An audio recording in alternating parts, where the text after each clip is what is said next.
How possible was it then, in 1967, to make a film like that in America? It was close to impossible, primarily because the industry was not ready for such a film. Hello, listeners. This is Warren Wade Anderson, Reggie Valentin, Mark Morosi, Tony Sherry. Welcome to the second episode of Lilies, a podcast forum where we discuss the contributions of Caribbean immigrants and their descendants to the arts and culture of the United States. The voice you just heard in the cold opening belongs to the great and inimitable Sidney Poitier. No one can deny his influence on cinema and in Hollywood at large. He is, after all, one of the most significant black actors, scratch that, actors we've seen in the 20th century. One who has influenced the careers of a lot of great actors and whose career spanned for more than 5 decades in an industry that thought the words black leading actor didn't belong in the same sentence.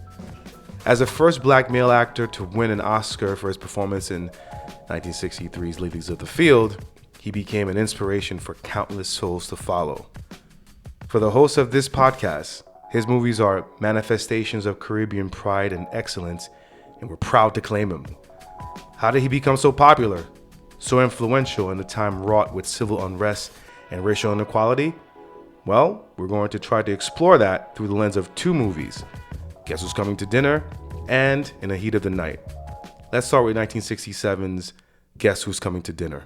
This episode is brought to you by our sponsor, Double Bill Movies, a book club for movies. Watch 2 movies and join us to talk about it. A forum for avid and casual movie watchers to discuss how this medium shapes the way we see the world around us. Go to doublebillmovies.com for more details. Also, please join us on April 20th at 8 p.m. Eastern Standard Time to talk about Sidney Poitier through the lens of his collaboration with Bill Cosby under 1970s comedy trilogy, Uptown Saturday Night, Let's Do It Again, and A Piece of the Action. Go to doublebillmovies.com/SidneyBill-trilogy for more details. Now, let's get back to the show.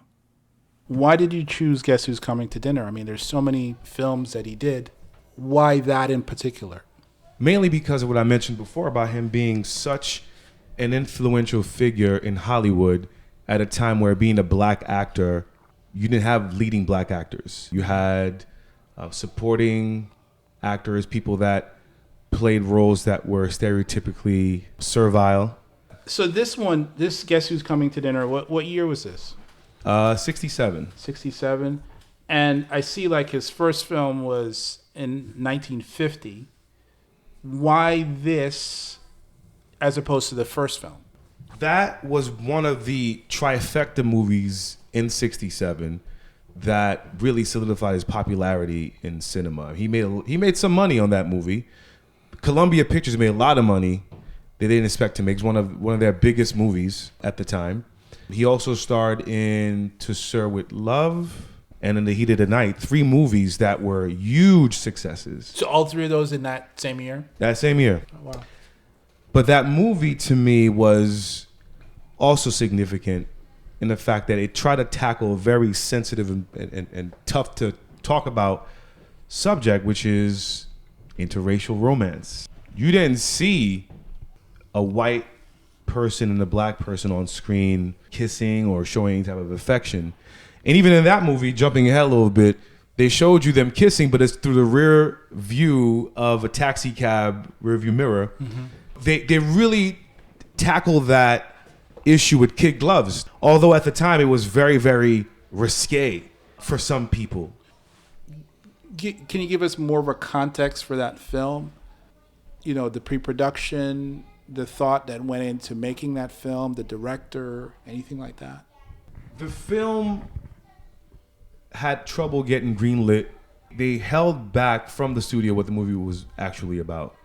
And by the time they knew what the movie was about, it was too late. They got the green light to proceed with the movie. But Stanley Kramer, he wanted to make a movie that was kind of subversive in his own way. to talk about race relationships. He was always someone that was insecure about his own work, but he wanted to do something significant.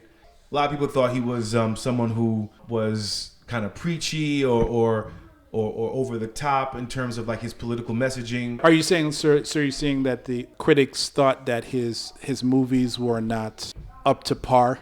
To a certain extent, yeah. And he also wanted to outdo himself and do something that was significant. You know, civil rights was something that he believed in, and you know, he wanted to direct a movie that had a powerful message. And so he campaigned to have Katharine Hepburn, and thought that Sidney Poitier would be a perfect lead.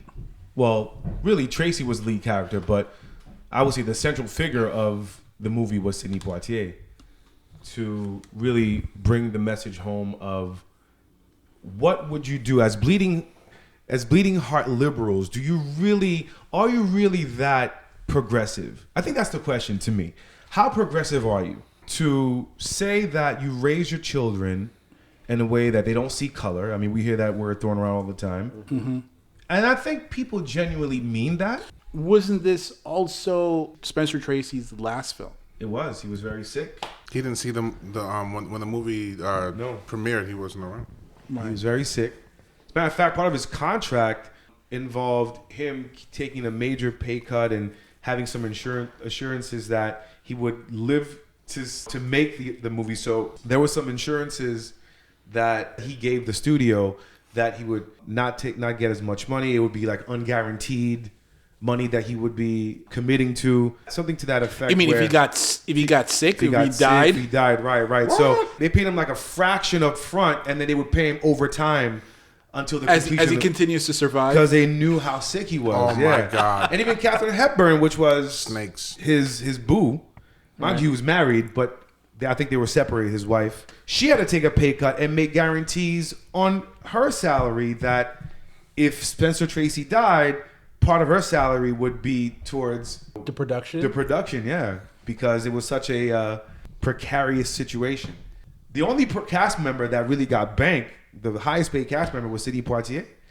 Because of To Sir With Love was such a popular movie. It was the biggest movie at the time. It was the #1 movie of that year. But Reg, you were talking about pseudo progressive people. I want to comment on that because I think that it's so relevant to today, because you do have people who, you know, claim that they're progressive until your daughter starts dating a black guy, right? Or your black guy's a boss or something like that. You know, how progressive are you really? For everyone involved, it was a progressive movie, a risque movie to really talk about race relationships and an interracial couple. Of course, the question is, as you mentioned, how progressive really are you as white parents? If you have your daughter, would you be so willing to allow her to marry a black guy? That movie, it was met with a lot of criticism from people who thought that still the image of a black man was too perfect. Is that the criticism of the time at the time, or is that your criticism at the time? Today? At the time, it was a criticism at the time. Really? There from movie reviewers or from cultural critics, from or cultural both? critics. Yeah, there was a sense where this person wasn't real. People they identify with, like even when you talk about like the fact that it was something that was mentioned too, where people consider him to be acting white. Right? I mean, the character, Prentice, the character was a perfect person. Overachieving. I mean, he was a doctor that did, Peace Corps work. He helped out in other countries and right. He won every award. He like very renowned. Very impressive. He didn't want to consummate their relationship even with the girlfriend or the fiance, because he wanted to just make sure that, I guess, everything was on the up and up, and he wanted to get permission from the white parents to marry their white daughter, which wasn't in the minds of a lot of people realistic, and it kind of assuaged the fears of white people, which is, I think, why black people of that generation was tired of like this perfect, soft-spoken, person who has a moral compass that's above reproach. Right. I mean, whatever the adjective you want to use or the way you want to characterize it. It depends on the generation. If it That's was, why I said that generation of Black Americans, that segment Okay. of Black Americans. Yeah. Okay. Yeah. Of course, you have some people that it's either you were a Black Panther, leaning Black Panther. But if you're minded. Sidney Poitier's age, and how old was he when he did that? He was born in 27, right? 27, so he was 40. He was 40. Wow. Yeah. Just to add to what Reginald was saying, as Reginald was talking about the criticism of his character, all I can think about is Jackie Robinson, right? Because He had to be perfect. Bricky, who was the general manager or the owner of the Dodgers at the time, as you guys probably already know, he looked for a model, quotation A marks, model Negro. pretty much. Yeah. And he did. Jackie Robinson did get a lot of flack. He was called Uncle Tom. He was called. He faced racism from his team members, not only from the opposition team, from the spectators. Yep. And that idea is still, not to take away from what Reginald's saying. We'll go back to Reginald, but that kind of, I believe that theme is still something that's happening today when you'll have a Black person who's just being themselves. He might not be perpetuating certain stereotypes, and a lot of his peers will consider him not authentic. But I think, Reginald, you could tell me if I'm wrong. What you're basically saying is, in today's parlance, people would say that you're acting white because you speak properly. That's not what you're speaking about. You're talking about this character was almost Not a realistic. perfect character. Perfect character, right? Okay. There was no kind of real arc to this character. Right. He came in as the perfect doctor, and at the end, he was still the perfect doctor. Right. And his character was not. There was no sort of moral quandary with this guy. Right. Which, now that I'm thinking about it, that is a huge failing of the film, right? But you know what? Here's my pushback on that. Critically speaking, that's a great critique of the film. Yeah. Because we have to remember, in '67, this is the dawn of the new Hollywood. I mean, old Hollywood was big on a few genres: biopics, historical movies, yeah. and biblical epics, and musicals. So Lawrence Arabia was a real person. They made a big spectacle of it. New Hollywood, in a word, you could describe New Hollywood in one movie, Bonnie and Clyde. Because that movie was not your linear, morally upright character or characters. We saw an introduction of the anti-hero. There were bank robbers that killed people in gory ways. Like, it was one of the bloodiest movies ever made. At that time. And since, one of the bloodiest movies, I mean, even if you watch it now, I mean, of course you see the technological advances that we've achieved, but if you look at that movie for what it was, as a viewer, I'm looking at it like, wow, this was gory, and it still is. Looking at it, this was really avant-garde. But was it the same year as same Guess year. Who's Coming to Dinner? Okay. Same year. All right. So we're looking at and the movie Bonnie and Clyde was a movie that a lot of people consider to be revolutionary, which ties into civil rights. People thought it was a protest against establishment and police. And if Black people used to watch it too, it's against the white man, against, racism and all that. So Wow. as important as that movie was in terms of showing a Black and white couple on screen in a romantic situation, it was groundbreaking. It was risque. Just that alone was risque. Was risque, but critics, especially young people who were tired of the gradual change, your time will come, civil rights will come, people were very angry. And to them, that wasn't enough. That's where the critics came in and bashed the movie. As big as it was, I think the box office success of that movie was more so, in my opinion, I gotta see the numbers, but I think white America loved it because it was safe enough for them to appreciate the problems of America. Sidney Poitier wasn't presented as a sexual person. He wasn't sexual. Nope. He wasn't. And he wasn't even presented as even He wasn't threatening. equal. He was yeah. Well, I mean, He had accomplishments, Right. but It doesn't matter what his accomplishments were. White wife would always shine more than he would. Even though technically he was superior to them in terms of accomplishments. Yeah. It But wasn't close.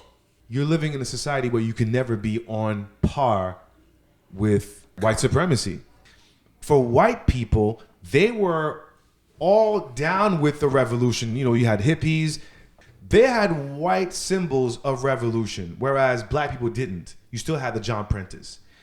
But in a way, he was revolutionary, but in a way that really spoke to the gradual nature of the change that we had to endure still. It was better than what we had before. I mean, think about before Sidney Poitier, what do we have? What about how Sidney Poitier looked? Did that play a role in his career? If he looked different, if he carried himself differently? I think it's his charisma.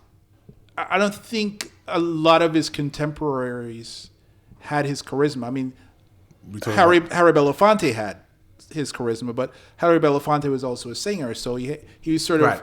he was sort of divided between singing and acting, and I think probably singing was probably I don't know, but singing was probably more of his passion.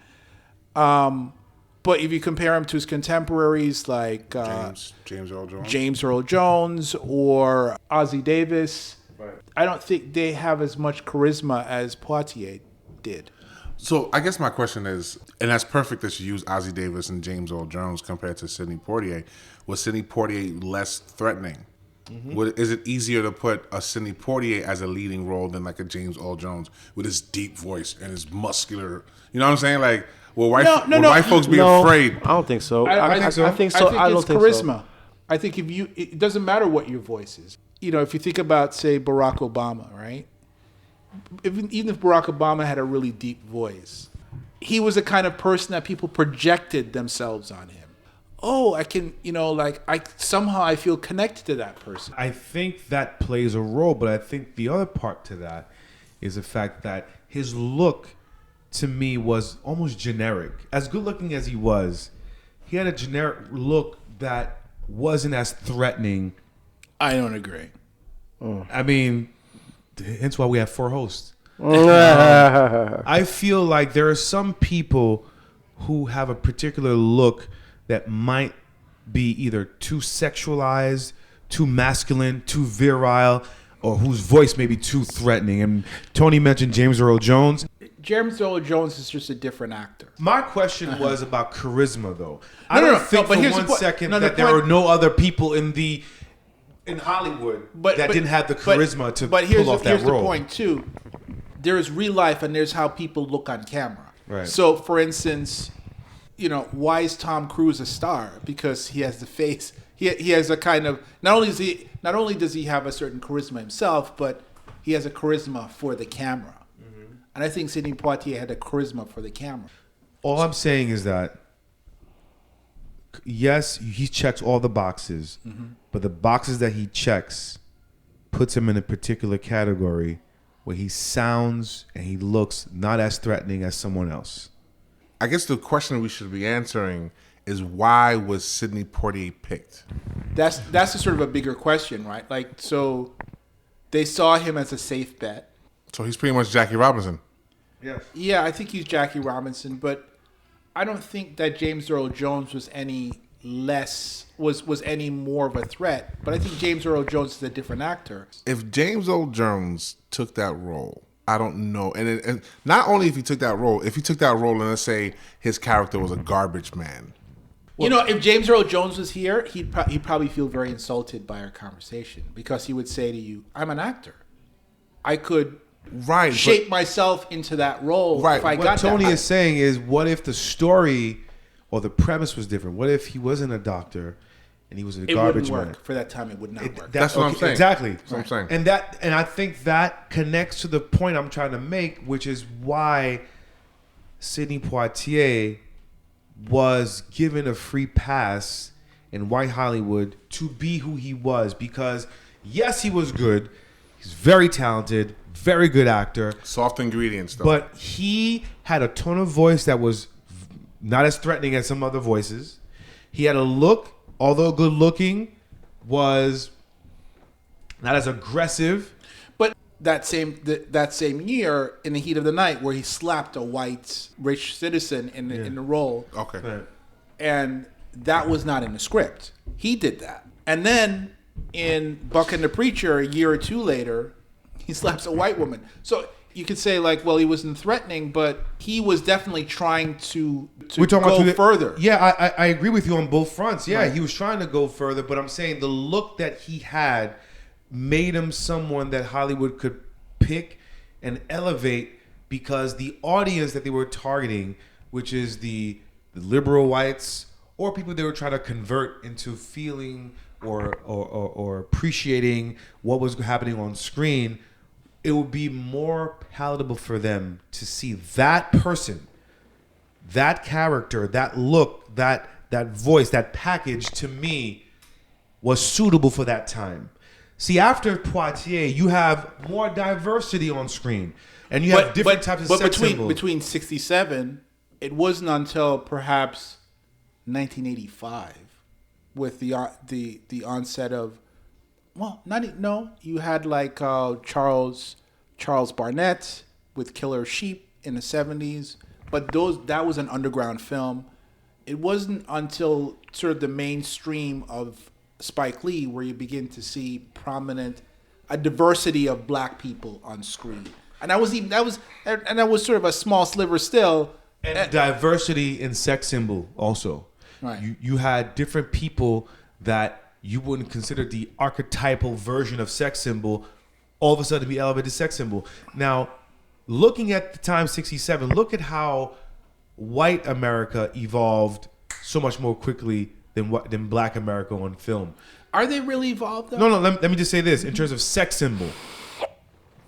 Benjamin Braddock, we're talking about The Graduate. Mm-hmm. Dustin Hoffman is not a typical sex symbol at all. Right. His face, his look, the minute once he got popularity from that movie, he became a sex symbol. Yet, he's not a Cary Grant. He's not a Paul Newman. As a matter of fact, they made fun of him for looking the way he did. Didn't think the movie was going to succeed with him being the lead character. Mm-hmm. But he became a sex symbol. Hollywood evolved. But it took a while for us to evolve because we were stuck on the look of a Poitier for a while. As much as I'm having a tug of war with both points, because I'm more so on Warren's side, was the message delivered? That's what I'm thinking about. And I feel like Sidney delivered the message very well, where I feel like he does it better. That's more important because, you know, maybe, you know what? And as much as, you know, I don't really like to say that he should get a role because he's attractive, because you could be attractive or and not what talented. Have you, and not talented. Thank you. But the thing is that he is that, or he fits that very well, and so someone would select him, or some of white, whatever, would pick him, or Hollywood would pick him. But the point is that he kept a really solid message no matter what. A safe takeaway from this movie is the only way a black man in the 60s can be accepted in a white family, that he has to be perfect. Exceptional, right? Yeah. You have to be an exceptional individual to be accepted, right? And part of the reason that we're going back and forth on this is because as much as Reginald is talking about him being sort of the safe black man for this role, that movie and In the Heat of the Night and To Sir With Love were those movies that sort of broke the door down, that made it possible for absolutely. diversity. Absolutely. You're an architect, right? It sounds like an accusation. Okay. Yeah. All right. Yeah.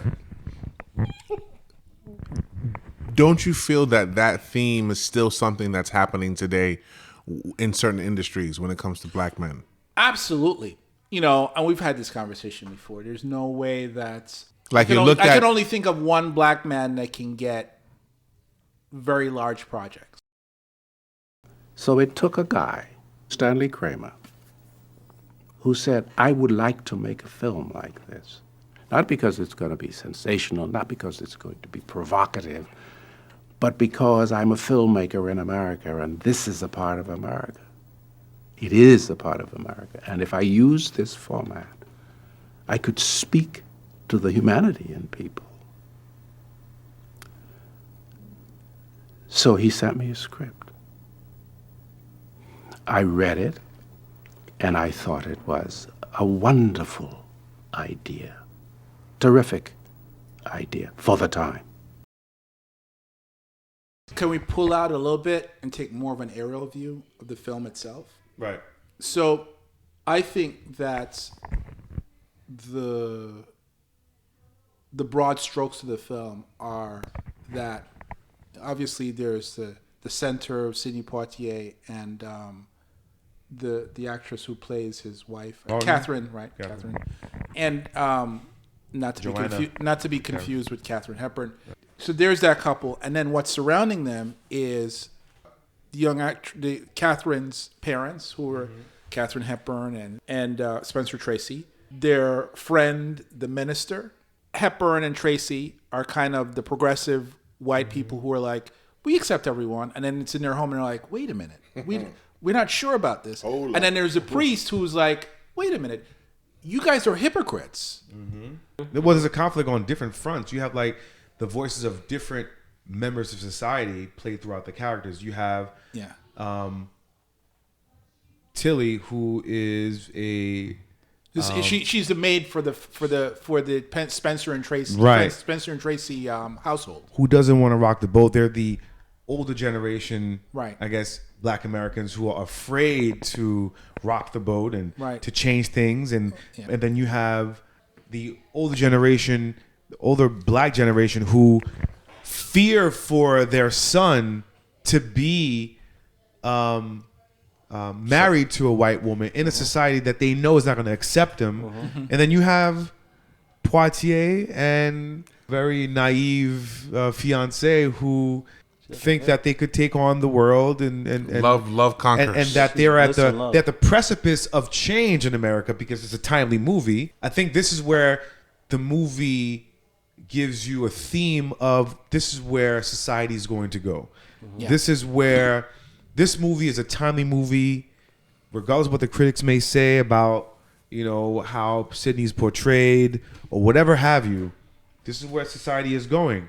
So you have different voices of America on set and on screen to talk about the importance of that movie, whether you like it critically or you like it for entertainment purposes. At the time, it was a movie that was groundbreaking. Right. And it covered so many scenes, but Yeah. I just want to add a scene to what you just mentioned, and Warren, you could just catch on after this. You reminded me of the scene where I think it was the female, I think it was like a dance teacher or someone, the girl with short hair, and she needed a ride to go back home. And I was waiting for somebody to bring her up. yeah, Who does she represent? Well, she represents the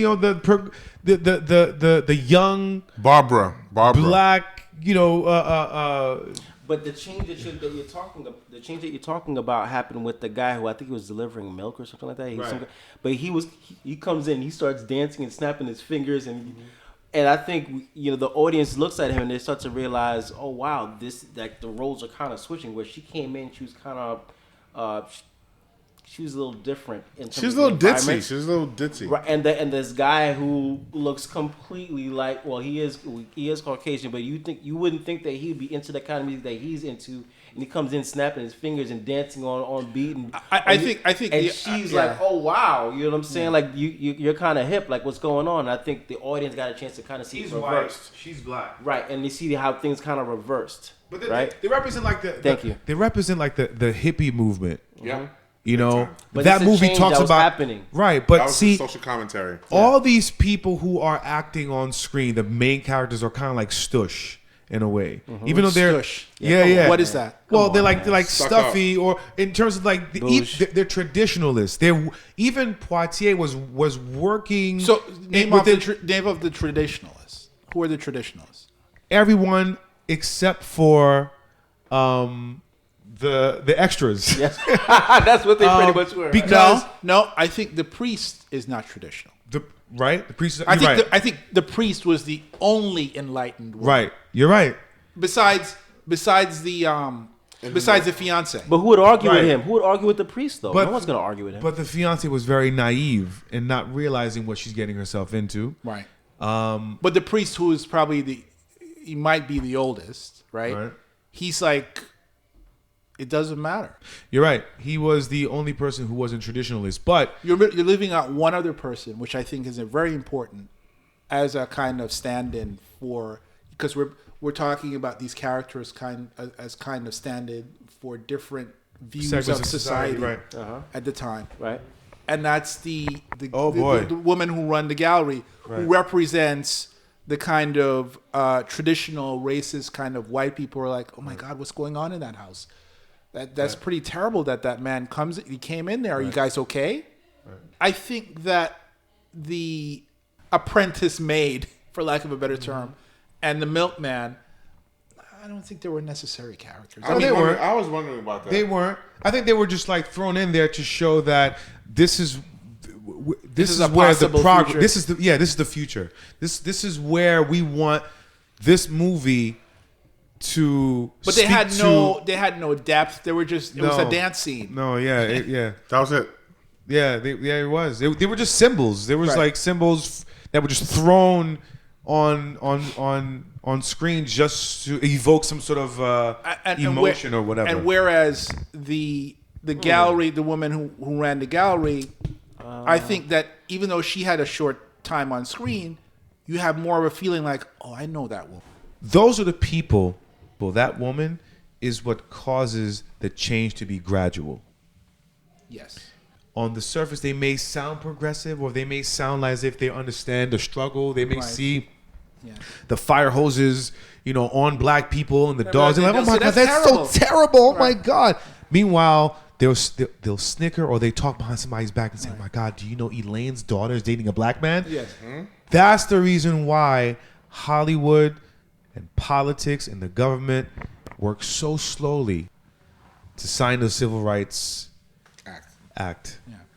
That's why, post reparations. I mean, look, we were more progressive post Civil War than we were after Civil. Immediately after. We can have a conversation about that. We could, but the thing is, probably a small fraction of it. If we get into a deeper discussion, it would be more about that's the structure of the country. I just want to go in and say I don't think any of the characters, no matter how long or short their role was in the movie, it got everyone collectively to understand how to see this in all different aspects. So whether it's the gallery, what do you mean? I'm saying the woman, the gallery woman that we're just talking about, the dancers, the Caucasian milk boy, whatever you want to go at it. I think everyone played a role. Just because we might recognize it or we might feel like it's senseless doesn't mean that the opposite or any other culture outside of our own or what we're used to isn't picking up on like, oh, this is my way of relating. I think there's just different ways for people to relate to what the big message is. No, we're saying that in terms of how they were just like thrown in there. Like they were thrown in there, right? It didn't feel as if like there was no. If they were left out, it wouldn't have been. Yeah, if they were left out, it wouldn't done anything to the movie. Right. The movie wouldn't have improved or. I think the fact that they were put in there. The taxi driver is important. Important, right? And the gallery owner, the woman who runs the gallery is important because those are the outside eyes that are looking at the couple. Here's my theory. I think that Kramer knew that this movie probably wouldn't have worked or been well received, maybe subconsciously, because he fought for that movie. He thought that the public would have loved it and said, "Oh my God, this is a great, portrayal of what could be." You know what I'm saying? That scene that he put in there with the groovy teenagers or whatever it is, groovy. I think he knew that the movie wouldn't have appealed to a changing demographic. And then it was almost like what's the word I'm looking for? Like he just threw it in there just as like a kind of a token. A token. That's what I'm looking for. They were tokenized. Good job, Warren. They were tokenized so that the young groovy people could identify with the movie. And that's why I feel like everyone had their role. It's an old man looking and going, that's what those kids do. Right. So let me tell you something. That movie was not well received by that demographic. That very demographic that we're talking about was like an appendage. It wasn't really like. Right. It wasn't really like it didn't connect with the movie. Guess what? They didn't connect with the movie at all. They did not like the movie. Who's they? They, like the 20s somethings or the college kids or the young kids did not like that movie. They saw it as regressive. Because of how Sidney Poitier's character was? Yeah. They were thinking more of like what would eventually happen. Shaft. Right. black exploitation movies. Right. Yep. Which they thought was progressive, but in retrospect, It wasn't. They identified more with Bonnie and Clyde than they did with Guess who's coming? Guess Who's Coming to Dinner. That's What an about the ironic thing. scene, Tony? I'm sorry. What about the scene where the dad went to go get ice cream with the wife and he hit that car? What about that scene? I mean, I feel like there's so many things that people could relate to. Like, Because I think it showed you that region of America wasn't as Jim Crowy as other regions, because everybody around the black guy who's acting out because, oh my God, man, you hit my car, man, hit my car. They were like, they clapped for him. I'm thinking there's gonna be a lynch mob yanking that brother out. But I feel like this was San Francisco, right? Was that where it was? Yeah, San Francisco. But Maybe they were trying to portray that part of town as like a progressive town as well. I think it was set in Cisco's- San Francisco because probably that was It's the a most progressive, progressive. part of the U.S. right. at that time. I guess one of my final thoughts or questions to you guys is, did this movie help change the minds of people who might have No. thought different? Not. No. So, But was what this? it did, what I think, and Reginald can correct me. What I think it did is it established Sidney Poitier as a great American actor. This was that he was the height of his acting power at this point. This year was his biggest year ever Yeah, as an yeah, actor. Yeah. Then he used this as a springboard to launch himself into directing. Right. What was the goal of Of this the movie? film? Yeah. Tell me if I'm correct here. I think Kramer, the studio owed him a film, Yes. and if the studio didn't owe him a film, they would not have backed this. So I think it was Kramer's baby, and this is what he wanted to do, and I think he got these actors to come and play these roles. Yeah.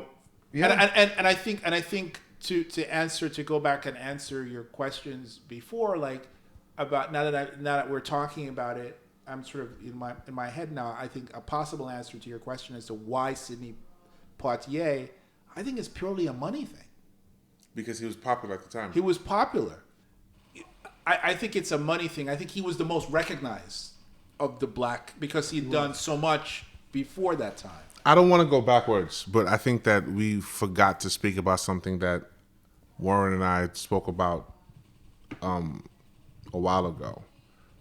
Warren, if it's okay if I could speak on your behalf, Warren mentioned that Poitier had, for lack of a better term, an advantage because of being raised by Caribbean parents as opposed to African American parents, where he had less of a monkey on the shoulder. Right? Was that what you were pretty much saying? Yes. So this is my theory. I think as immigrants in general, not only Caribbean people, but because that's what we know, we're all Caribbean, from Caribbean stock. The thing when you come to a new country is that you don't know all the rules. You just know the rules from the country you came from.